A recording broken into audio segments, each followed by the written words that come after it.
ఇటీవల కురిసిన అతి భారీ వర్షాలకు భద్రాచలంలో పురాతన ఆలయాలు దెబ్బతిన్నాయి. శ్రీ కుసుమ హరినాథ బాబా ఆలయం ఈశాన్య మండపం కుంగిపోయింది. భక్తులకు సమీప ఆవాసాలకు దుకాణాల వారికి ఇబ్బంది లేకుండా జిల్లా కలెక్టర్ ఆధ్వర్యంలో మండపం తొలగించారు. అసలేం జరిగింది? ఏబిఎన్ స్పాట్లైట్ లో చూద్దాం.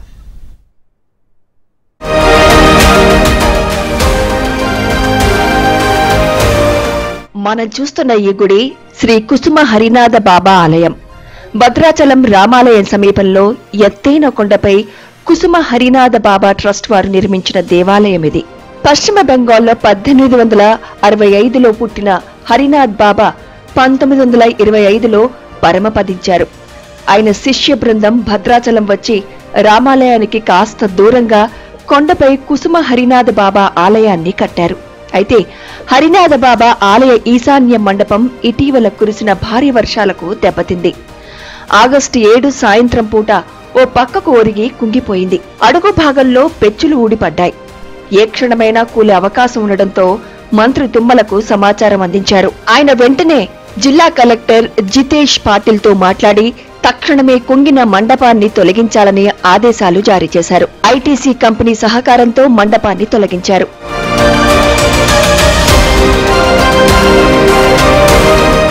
శ్రీ కుసుమ హరినాథ బాబా ఆలయం ఈశాన్య మండపం ఎందుకు కుంగింది అనే అంశం పరిశీలిస్తే రామాలయం మాడవీధులలో దుకాణాలు, వాటి వెనుక నివాసాలు వెలిశాయి. ఈశాన్య మండపం వైపు కొండ పైభాగం వరకు నిర్మాణాలు జరిగాయి. దాంతో భారీ వర్షాలకు కొండ చర్యలు విరిగిపడ్డంతో మండపం కుంగింది. ఆలయం చెక్కు చెదరలేదని అధికారులు తెలిపారు. ఆలయ పరిరక్షణపై అధికారులు దృష్టి పెట్టారు.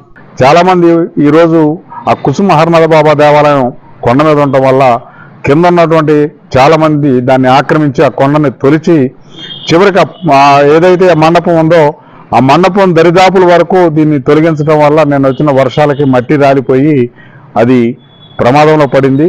ఇంకా ప్రమాదంలో పడి ఇళ్ల మీద పడకుండా దాన్ని శాశ్వతంగా, లేకపోతే ఈ ప్రజలకు ప్రమాదం జరగకుండా ప్రభుత్వం తన బాధ్యత నెరవేర్చింది తప్ప ఇక్కడ వేరే ఏం లేదని ఈ సందర్భంగా తెలియజేస్తా ఉన్నాం. నిజానికి స్థానికులు కానివారు సామాజిక మాధ్యమాల్లో కొన్ని అపోహలు సృష్టించారు.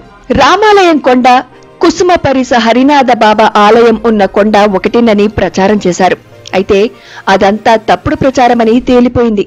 రామాలయ మాడవీధుల నుంచి చూస్తే ఈశాన్య మండపం కనిపిస్తుంది. రామాలయం పక్కన ఉండే ఎత్తైన కొండపై కుసుమ హరినాథ బాబా ఆలయం ఉంది. మండపం కూలడంతో పరిస్థితిని ప్రభుత్వం సమీక్షించింది. ఇలాంటి ఘటనల వల్ల భద్రాద్రి ప్రతిష్టకు భంగం కలుగుతుందని ప్రభుత్వం భావిస్తోంది.